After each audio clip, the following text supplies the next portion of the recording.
صلی اللہ علیہ وسلم۔ الحمدللہ رب العالمین والعاقبۃ للمتقین والصلاة والسلام علی اشرف الانبیاء والمرسلین وعلی آلہ وصحبہ اجمعین، اما بعد۔ اعوذ باللہ من الشیطان الرجیم، بسم اللہ الرحمن الرحیم۔ یا ایہا الذین آمنوا اتقوا اللہ ولتنظر نفس ما قدمت لغد واتقوا اللہ ان اللہ خبیر بما تعملون۔ صدق اللہ العظیم وصدق رسولہ النبی الکریم۔ ان اللہ وملائکتہ یصلون علی النبی یا ایہا الذین آمنوا صلوا علیہ وسلموا تسلیما۔ الصلاۃ والسلام علیک یا سیدی یا رسول اللہ وعلی آلک واصحابک یا حبیب اللہ۔ اللہم صلی علی سیدنا و مولانا محمد معدن الجود والکرم وآلہ وبارک وسلم۔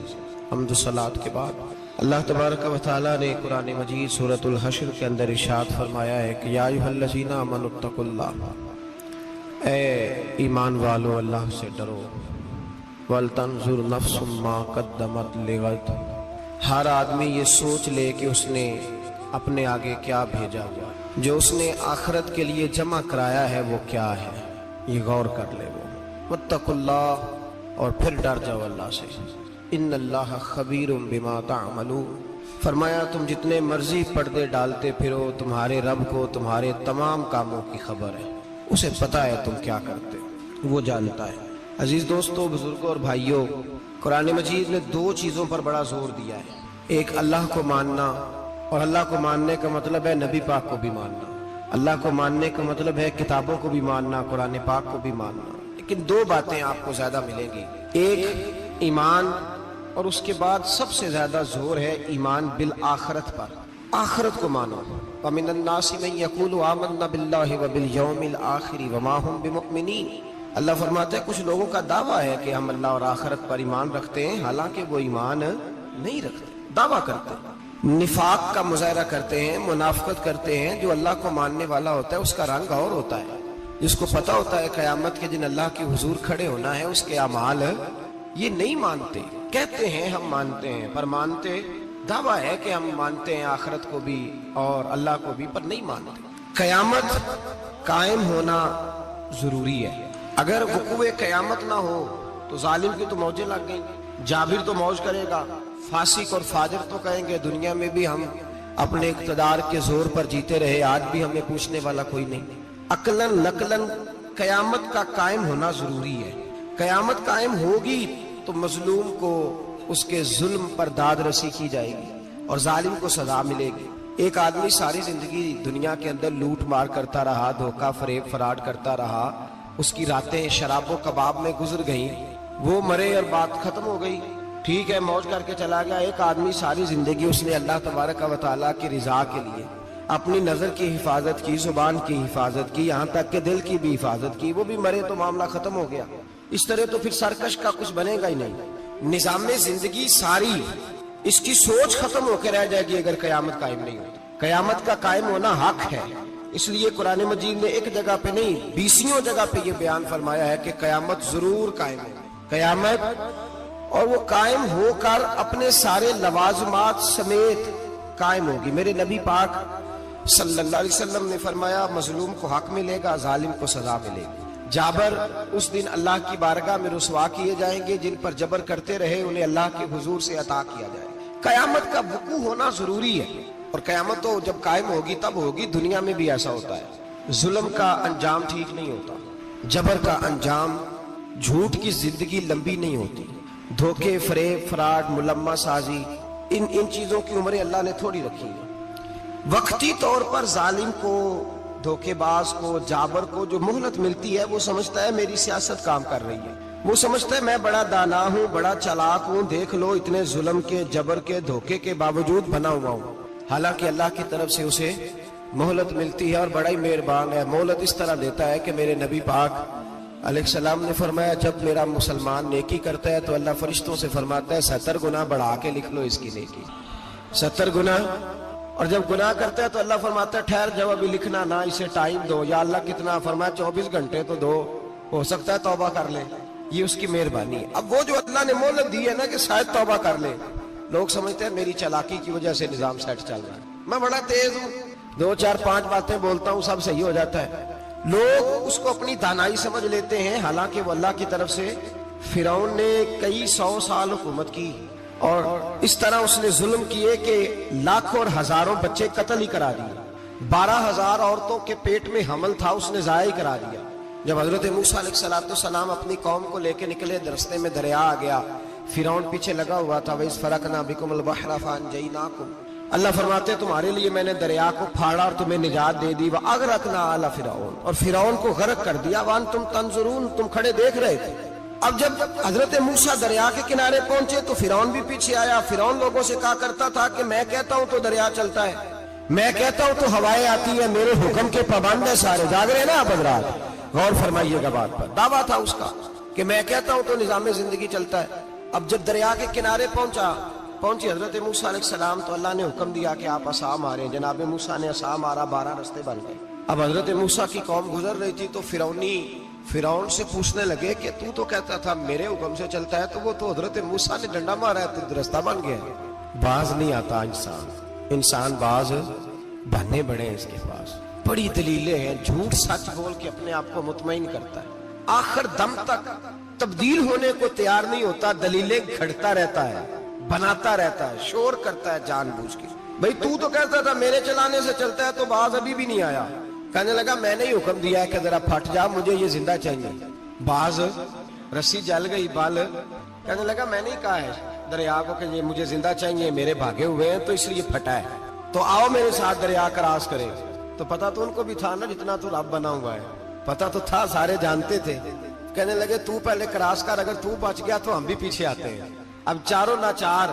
ایک روایت تو یہ ہے کہ یہ جب خدائی کا دعویٰ کرتا تھا نا، تخت پہ بیٹھا ہوتا تھا، تو ایک دن حضرت جبریل آئے اس کے پاس انسانی شکل میں، تو کہنے لگے میں بڑی دور سے آیا ہوں تو ایک مسئلہ پوچھنا تھا۔ کہا پوچھو۔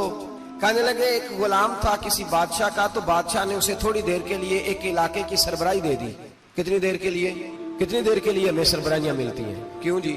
تھوڑی دیر کے لیے ملتی ہے نا، تھوڑی دیر کے لیے سربراہی دے دی ایک غلام کو۔ ذرا بات کو سمجھیے، حضرت جبریل پوچھتے ہیں، کہتے ہیں سربراہی مل گئی، اب وہ مالک ہی بن کے بیٹھ گیا ہے، وہ بات ہی نہیں سنتا، اس کو تھوڑی دیر کے لیے بنایا تھا، وہ تو خدائی کا دعویٰ کرنے لگا ہے، آپ بتائیں اس کا انجام کیا ہونا چاہیے؟ یہ مسئلہ پوچھنے آیا ہوں۔ تو فرعون کہنے لگا اس کا انجام یہ ہے کہ اسے پانی میں گوتے دے دے کے مار دے۔ انجام کیا ہے؟ بولیے کیا انجام ہے؟ کیا انجام ہے جی؟ پانی میں، اللہ اکبر، اپنی سزا تجویز کر رہا ہے۔ اس کی سزا کہ اسے پانی میں گوتے دے دے کے مارو ظالم کو، اسے تھوڑی دیر کے لیے بنایا تھا اور وہ چھائی گیا ہے، قبضہ ہی کر گیا ہے۔ حضرت جبریل کہنے لگے جی آپ لکھ کے دے دیں گے؟ کہنے لگا لاؤ لکھ دیتے ہیں۔ لکھوا لیا، جناب جبریل رکا لے کے تشریف لے گئے۔ اب جب فرعون دریا میں آیا نا تو اللہ نے حکم دیا مل جا۔ جب دریا ملا چیخنے لگا تو حضرت جبریل آئے، کہنے لگے تیرا ہی فتویٰ ہے، یہ تیری سزا ہی ہے نا، ہم بھی بڑی سزائیں تجویز کرتے ہیں، یہ جھوٹا ہے جی، اس کا تو فلانا علاج ہونا چاہیے، تو اگر تو جھوٹ بولے تو یہ فلانا بڑا جاور ہے جی، اس کے ساتھ اس طرح ہونا چاہیے، تو اگر تو یہ کام کرے تو جو سزا تو لوگوں کے لیے تجویز کر رہا ہے تو اپنے بارے میں بھی سوچ۔ اب جب گوتے آئے نا، آخری وقت دیکھا وہ فرعون جو کہتا تھا میری مرضی سے دریا چلتا ہے، علامہ ساوی نے تفسیر ساوی میں لکھا ہے تڑپ کے رونے لگا۔ جب یہ مزاج ہے، ایک دفعہ اوپر آتا ہے آدمی جب دریا میں جاتا ہے، اوپر آیا تو چیخنے او میرے حواریو خدا کا واسطہ مجھے بچاؤ۔ کہنے لگے تو کہتا تھا میری مرضی سے چلتا ہے، بے بسی ہے، تڑپتا ہے، روتا ہے، وارث شاہ مان کری نہ وارثہ دا، رب بے وارثہ کر کے مار دائی، تڑپ رہا ہے، چلا رہا ہے، کوئی مدد کو نہیں پہنچتا۔ اب جب آخری گھوتا آیا تو کہنے لگا آمنا بے رب موسیٰ و ہارون، میں موسیٰ کے رب کو بھی مان گیا، ہارون کے رب کو بھی۔ اللہ نے فرمایا نہیں، اب تیرا ماننا قابل قبول ہے، اس وقت ماننا تھا جب تجھے مہلت دی تھی، جب تو جوان تھا۔ بڑھاپا آتا ہے، بیماری آتی ہے، جوان آدمی بیماری کا شکار ہوتا ہے تو کہتا ہے یا اللہ ایک دفعہ صحیح کر دے، میں ساری پڑھا کروں گا، ایک دفعہ ٹھیک کر دے، میں مسجد میں رہوں گا، میں اگلے سال اعتکاف بھی کروں گا، میں ساری تراویحیں پڑھوں گا، تو اس وقت پڑھنی تھی جب تجھے مہلت دی تھی، اس وقت پڑھنا تھا جب اللہ نے تجھے آسانی دی، زندگی دی۔ اگلا وقت یہ حال ایک کا نہیں ہوا۔ نمرود کو دیکھ لیں، حضرت ابراہیم علیہ السلام کو کہتا تھا میں رب ہوں، آپ نے فرمایا رب تو وہ ہے جو زندہ کرتا اور مارتا ہے۔ ایک موت کا قیدی بلایا، کہنے لگا ہاں بھائی کتنے دن رہ گئے تھے پھانسی میں؟ کہنے لگا جی پرسوں ہونی تھی، کہا جا تجھے آزاد کیا، لو میں بھی زندگی دیتا ہوں۔ ایک بے گناہ آدمی کو پکڑ کے قتل کر دیا، کہتا میں بھی مارتا ہوں۔ حضرت ابراہیم علیہ السلام کہنے لگے تو بیوقوفوں جیسی دلیلیں دے رہا ہے، چل اس طرح کر، میرا رب سورج مشرق سے نکالتا ہے، تو اگر رب ہے تو مغرب سے نکال کے دکھا۔ اب دلیل کا جواب کوئی نہیں تھا تو کہنے لگا پکڑو اور آگ میں ڈال دو۔ اللہ کے نبی کو آگ میں ڈالنے والا، یہاں ایک مچھر بیٹھا ہے، 400 سال حکومت کی اور خدائی کا دعویٰ کیا، یہاں مچھر بیٹھا تھا، چھینک آئی تو مچھر اندر چلا گیا۔ پہلے دربار کا ادب یہ تھا کہ جو آئے سجدہ کرے، اب اس کے سر پہ کوئی چیز مارتا تھا تو اسے سکون ہوتا تھا، مچھر تھوڑی دیر کے لیے اس کا دماغ چھوڑتا تھا۔ او بھائی یہ اس دھرتی پہ اللہ نے لوگوں کو نظارے دکھائے اور ہمیں سمجھانے کے لیے دکھائے، ہمیں تفکر کی، غور کی دعوت دی کہ دیکھ لینا، اپنے عمل کو پرکھنا۔ تمہارے عمل حضرت موسیٰ کے فرما برداروں جیسے ہیں، جناب ابراہیم کے فرما برداروں جیسے ہیں، یا بن کے بیٹھ گئے ہو؟ اب دربار کا ادب یہ ہے، بے بسی کا یہ حال ہے کہ جوتے لٹکتے ہیں دربار میں، جو آتا ہے جوتا کھینچتا ہے، اور ادب یہ ہے کہ 10 جوتے نمرود کے سر پہ مارو، اور 400 سال جوتے لگتے رہے۔ روتا تھا، جو آدمی آتا تھا منتیں کرتا تھا، کہتا تھا کہیں سے کوئی دوائی مل جائے گی۔ پاگلوں جیسی زندگی گزاری، پاگلوں جیسی سخت، وہ تو حساب، وقوع قیامت تو حساب ہوگا ہی۔ یہاں لوگ پاگل ہو کے مرتے ہیں، معذرت، نفسیاتی مریض ہو کے مرتے ہیں۔ یہاں آخری وقت اتنا سخت آتا ہے کہ دنیا موت کی دعائیں مانگتی ہے۔ میرے بھائی جب انسان ظلم کرتا ہے تو بھول جاتا ہے کہ شاید مجھے پوچھے گا کوئی نہیں، جب وہ زیادتی کرتا ہے تو بھول جاتا ہے، جب وہ کسی کا حق کھاتا ہے تو وہ کہتا ہے شاید اس کا تو وارث ہی کوئی نہیں جس کو میں لوٹ رہا ہوں۔ لیکن جب اللہ کی پکڑ آتی ہے، حجاج بن یوسف ظالم تھا، اس نے اچھے کام بھی کیے تھے، قرآن پاک پر زیر زبر آراب حجاج بن یوسف نے لگوایا۔ محمد بن قاسم کو ہندوستان سندھ کے علاقے فتح کرنے بھی حجاج بن یوسف نے بھیجا تھا۔ ساری خوبیاں اپنی جگہ پر، ظالم بہت بڑا تھا۔ کسی آدمی نے اس کے سامنے کونے کی طرف منہ کر کے ساتھ والے سے بات کر لی تو کہنے لگا میرے خلاف کیا، اس کو لے جاؤ، 2 ٹکڑے کر کے واپس لے آؤ۔ توتی بولتا ہے نا، اقتدار، جب کسی کے ہاتھ اقتدار ہوتا ہے نا، وہ چاہے ایک گھر کا کیوں نہ ہو، وہ 10 بندے فیکٹری میں کام کرتے اور جو ان کا مالک ہوتا ہے وہ کہتا میں مالک ہوں، مجھے مانو۔ جب تو صاحب اقتدار ہوتا ہے نا، جب تو سسر بن کے بیٹھتا ہے اور کسی غریب گھر کی بہو آتی ہے 2-4 تو کہتا ہے میرا اقتدار ہونا چاہیے، جب میں کھانسنے لگوں تو ہر آدمی کے ہاتھ میں ٹشو پیپر ہونا چاہیے، جب میں بولنے لگوں تو بندھے ہوئے ہاتھوں سے ہر آدمی جی کرتا ہوا کھڑا ہونا چاہیے۔ جس آدمی کا، اور یہ کام بہو بھی کرتی ہے کئی دفعہ، وہ بھی کہتی ہے کہ تمہیں پتہ نہیں میں کتنا لمبا چوڑا جہیز لے کے آئی ہوں، جب میں سونے کے لیے اپنے بیڈ روم میں جاؤں تو خبردار بوڑھے بابے کو اجازت نہیں کہ وہ کھانسے۔ اماں کو چاہیے کہ اگر اس کو بڑی سخت پیاس بھی لگی ہے تو میرے سوتے باورچی خانے میں برتن نہ کھٹکھٹائے۔ جو جہاں بھی جس اسٹیج پہ بھی بیٹھتا ہے وہ کہتا ہے کوئی نہیں مجھے پوچھنے والا، میں مطلق العنان ہوں۔ جوان بوڑھوں کا مذاق اڑاتے ہیں، سمجھتے ہیں شاید کبھی بوڑھے نہیں ہونے، مذاق اڑاتے ہیں۔ تندرست لوگ بیماروں کا مذاق اڑاتے ہیں، شاید کبھی بیمار نہیں ہونا۔ حجاج بن یوسف ظالم تھا، ظلم کرتا تھا، زیادتی کرتا تھا۔ حضرت سعید بن جبیر ایک تابعی بزرگ تھے، اتنے بڑے بزرگ تھے کہ ساری رات نماز پڑھتے تھے، سارا سال روزہ رکھتے تھے۔ ایک دن انہوں نے ممبر پہ بیٹھ کے کہا کہ حجاج ظلم سے باز آ جائے ورنہ اللہ کی لاٹھی بڑی بے آواز ہے۔ اللہ کی لاٹھی، اس کا کیا مطلب ہوتا ہے؟ اس کا مطلب ہے جب رب کی لاٹھی چلتی ہے تو اس کی آواز، جی اس کا پہلے کوئی پیغام، وہ پہلے اعلان نہیں کرتا کہ تگڑے ہو جاؤ لاٹھی چلنے لگی ہے، لاٹھی چلتی ہے پر اس کی آواز، سمجھ آ رہی ہے میری بات کی؟ جمعۃ الوداع کے لیے تشریف لانے والے احباب خاص غور فرمائیے گا۔ حجاج بن یوسف کو پتا چلا کہ حضرت سعید بن جبیر نے میرے خلاف بات کی، بلا لیا، کہنے لگا تو نے میرے خلاف بات کی ہے؟ فرمانے لگے کی ہے۔ کہنے لگا تجھے پتا ہے میں قتل کر دوں گا؟ آپ فرمانے لگے نہ تو زندگی کا مالک ہے نہ موت کا مالک ہے، تو کیسے قتل کر؟ کہنے لگا تجھے پتا ہے میرا؟ فرمایا میں نے تجھے نہیں، میں نے تو کئی شداد، کئی حماد، کئی قارون، کئی فرعون، کئی نمرود دیکھے، کئیوں کی داستانیں سنی، تو کون ہے؟ تو چھوٹا سا ہے۔ ایک جملہ ہے ملا جلال الدین رومی کا، بڑے درویش تھے، ایک بات کہہ گئے، کہنے لگے نمرود جتنے پیسے نہیں، فرعون جتنی حکومت نہیں، قارون جتنی دولت نہیں، ورنہ فرمانے لگے میرے زمانے میں بھی کئی لوگوں کا خدا بننے کو دل کرتا ہے، کئی لوگوں کا دل کرتا ہے، لیکن نمرود جتنے پیسے، فرعون جتنی طاقت اور قارون جتنی دولت نہیں، ورنہ ہو سکتا ہے لوگ دعویٰ کر جائیں معاذ اللہ ثم معاذ اللہ۔ یہ آج سے کئی سو سال پہلے وہ کہہ رہے ہیں، آج تو حالات بڑے ابتر ہیں، اس کی نسبت خطرناک۔ فرمانے لگے حضرت سعید بن جبیر تو زندگی موت کا مالک نہیں، کہنے لگا پکڑو قتل کرو اسے، لے جاؤ۔ جب پکڑ کر کھینچ کر لے جا رہے تھے نا تو حضرت سعید بن جبیر مسکرانے لگے۔ اب ظالم کے سامنے مسکرائے تو اس کو بڑا غصہ آیا، یہ میرا مذاق اڑاتا ہے؟ بلا لیا، ادھر آؤ، کیوں مسکرا رہے ہو، کیا ہوا؟ تو حضرت سعید بن جبیر کہنے لگے میں مسکرا رہا ہوں تیری بیوقوفی پر اور اپنے اللہ کی دی ہوئی ڈھیل پر۔ میں مسکرا رہا ہوں کہ یا اللہ کیا بات ہے، کیا تیرا شان ہے، کیسے لوگوں کو ڈھیل دی ہوئی ہے۔ میں مسکرا رہا ہوں تیری بیوقوفی پر کہ تو سمجھتا ہے شاید مجھے پوچھنے والا کوئی نہیں۔ کہنے لگا اس کو باہر نہ لے جاؤ، میرے سامنے قتل کرو۔ ٹھیک ہے جی، قتل کرنے لگے تو حضرت سعید بن جبیر نے منہ کعبے کی جانب کر لیا۔ انی وجہت وجہی للذی فطر السماوات والارض حنیفا وما انا من المشرکین۔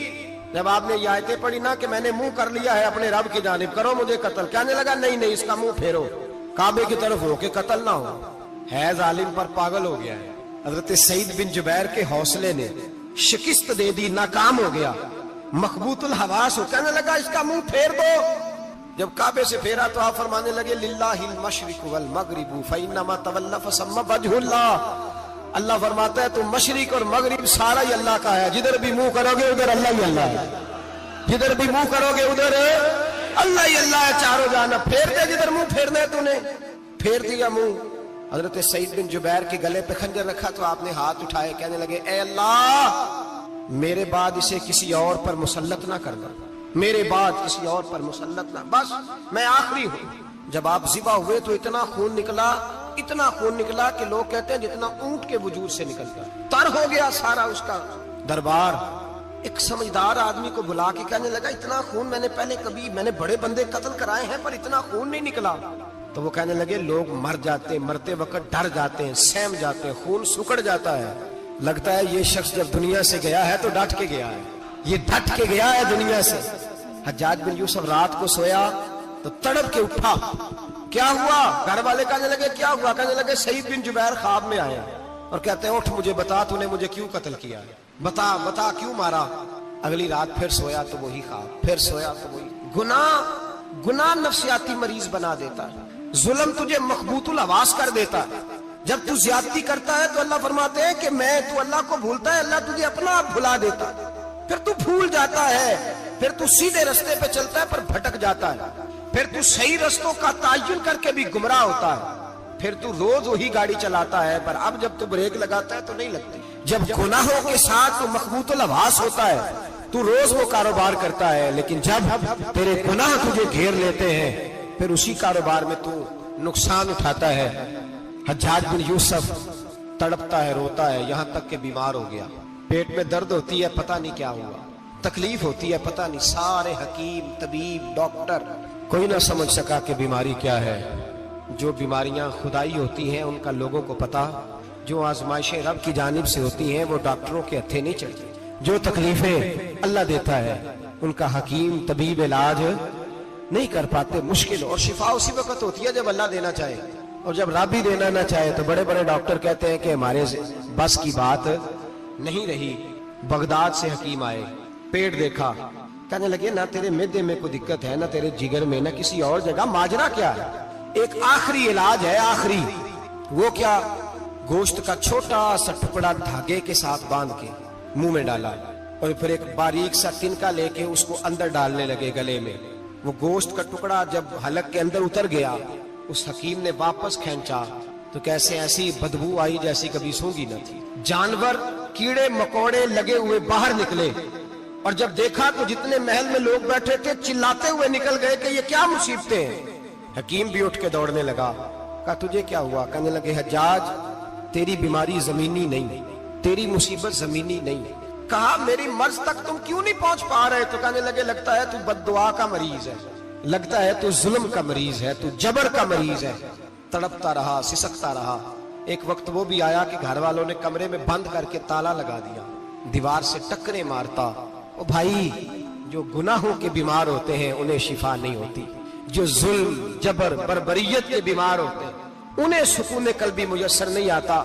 دوائیاں ان بیماریوں کی بنی ہوئی ہیں جو بیماریاں زمینی ہیں, جو بیماریاں خوراک کی بد پرہیزی سے ہوتی ہیں, جو گناہوں کی بد پرہیزی سے ہوتی ہیں. ان کی بیماریاں, ان کی شفا توبہ ہے, ان کی شفا رجوع اللہ ہے, ان کی توبہ اللہ سے معافی مانگنے سے شفا ہوتی ہے.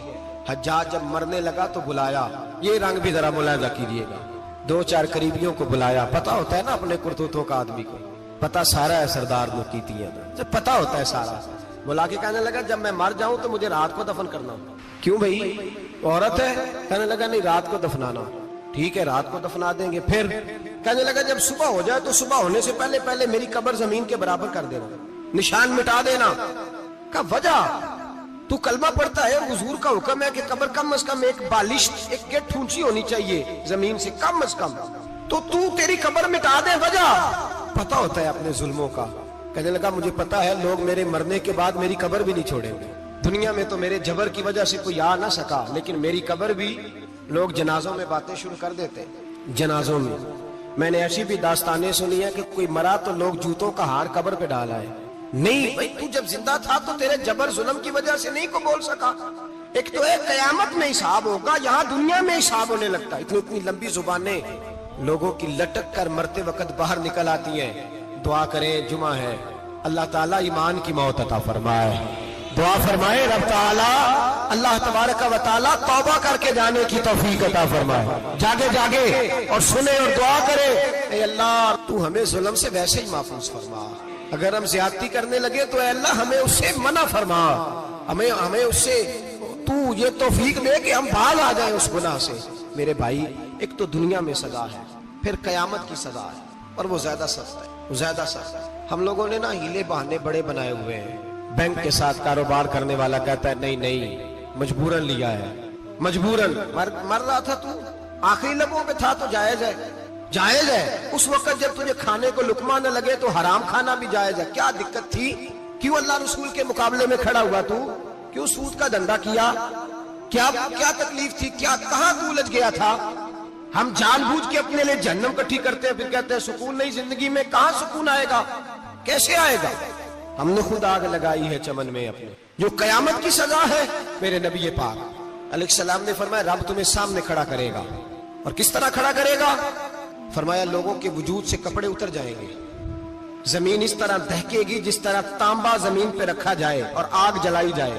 تانبا دیکھا آپ لوگوں نے, یہ بھی گرمی گزری ہے نا, تو فرش پر جب سورج پڑتا تھا تو ننگے پاؤں چلا نہیں جاتا تھا. صحیح کہہ رہا ہوں, ننگے پاؤں. بچے کا پیر زمین پہ لگتا ہے تو چیخ اٹھتے ہیں, کہتے ہیں وہ جل گیا پیر. حالانکہ یہ فرش دنیا کے, اور اگر تانبے کے اندر خاصیت ہے کہ اگر کوئی دھات جلدی اور زیادہ گرم ہوتی ہے تو وہ تانبا ہے. میرے نبی نے مثال دی تو اس کی دی جو سخت تھا, فرمایا تانبے کی طرح زمین تپائی جائے گی, اور پھر ننگے پاؤں رب تمہیں کھڑا کرے گا. آج سورج کی پشت تمہاری جانب ہے, قیامت میں منہ تمہاری جانب ہوگا. نیزہ آپ نے دیکھا ہوگا, نیزہ ہوتا تھا. فرمایا یہ جو تم نیزے دیکھتے ہو صرف 1.25 نیزے کے برابر سورج قریب آ جائے گا, اور پھر اللہ تمہیں سامنے کھڑا کر کے تم سے سوال جواب کرے گا. اور حضور نے کہہ دیا ہے, تو اب کسی نعت خواں کے کہنے سے بات بدل سکتی, کسی پیر کے کہنے سے جملہ بدل سکتا, کسی خطیب کے کہنے سے فکر نہ کرنا وہ سامنے جنت پڑی ہے, اب بات بدل سکتی. خدا کی رحمت پر بھروسہ رکھنا ضروری ہے, نبی پاک کی شفاعت کی امید رکھنا. بولیے, لیکن جو حضور نے بیان کیا ہے اس کو ماننا بھی یہ بھی ضروری ہے. میرے نبی پاک نے فرمایا اللہ تم سے حساب لے گا اور اللہ پوچھے گا, تم نے جواب دینا ہے. حضور کس شے کا, فرمایا جو پہنتے ہو اس کا جواب نہیں دینا, جو کھاتے ہو اس کا جواب نہیں دینا, جو اللہ کے راستے میں دیتے ہو اس کا جواب, باقی ہر شے کا جواب دینا ہے. ادھر جو پلاٹ ہے اس کا بھی جواب دینا ہے, اور جو بچوں کو پیسے بتائے ان کا بھی جواب دینا ہے, جو چھپائے ہیں ان کا بھی. ثم لتسألن یومئذ عن النعیم, جو کمیٹی اپنے محلے میں ڈالی ہے اس کا بھی جواب دینا ہے, جو سسرال کے علاقے میں ابا جی سے چوری ڈالی ہوئی ہے اس کا جواب بھی, سب کا جواب دینا ہے, تمام حساب کتاب. اور اللہ فرماتے ہیں میں سامنے کھڑا کر کے ہر سوال کا تجھے جواب, تجھے ہر سوال کا جواب. اچھا یہ جو بڑے لوگ تھے وہ حساب سے ڈرتے تھے, ہم چھوٹے لوگ ہیں ہم حساب سے ہم نہیں ڈرتے, ہم کہتے ہیں دیکھی جائے گی. بڑے لوگ جو تھے وہ حساب سے حضرت ابو بکر صدیق دعا کرایا کرتے تھے, دعا کرو اللہ مجھ سے حساب نہ پوچھے. حضرت عمر فاروق رضی اللہ تعالیٰ عنہ اپنے بیٹے سے کہتے تھے, بیٹا اپنے باپ کے لیے رحمت کی دعا کرنا, میں درگزر والا ہوں, میں حساب والا کوئی نہیں. بڑے لوگ ڈرتے تھے, بڑے لوگ. حضرت عثمان غنی قبر پہ کھڑے ہوتے تھے تو داڑھی آنسوؤں سے بھیگ جاتی. غلام کہتے ہیں حضور 3 دفعہ نبی پاک نے آپ کو جنت کی بشارت دی, 3 دفعہ بشارت دی ہے, تو آپ کیوں اتنا روتے ہیں؟ عثمان غنی فرماتے جس رسول نے مجھے جنتی کہا ہے اسی محبوب نے مجھے فرمایا تھا عثمان قبر آخرت کی منزلوں میں سے پہلی منزل ہے. اور آپ فرماتے میرے تو کمرے میں دیا گل ہو جائے تو مجھے ڈر لگتا ہے, اس میں تو مکمل اندھیرا ہے. آپ فرماتے کھڑکیاں بند ہو تو دم گھٹنے لگتا ہے, اس کو تو دروازہ ہی کوئی نہیں, روشن دان تک نہیں. بھائی جو بڑے تھے وہ ڈر رہے تھے. مولا علی شیر خدا نماز کا وضو کر کے کانپتے تھے, کانپتے.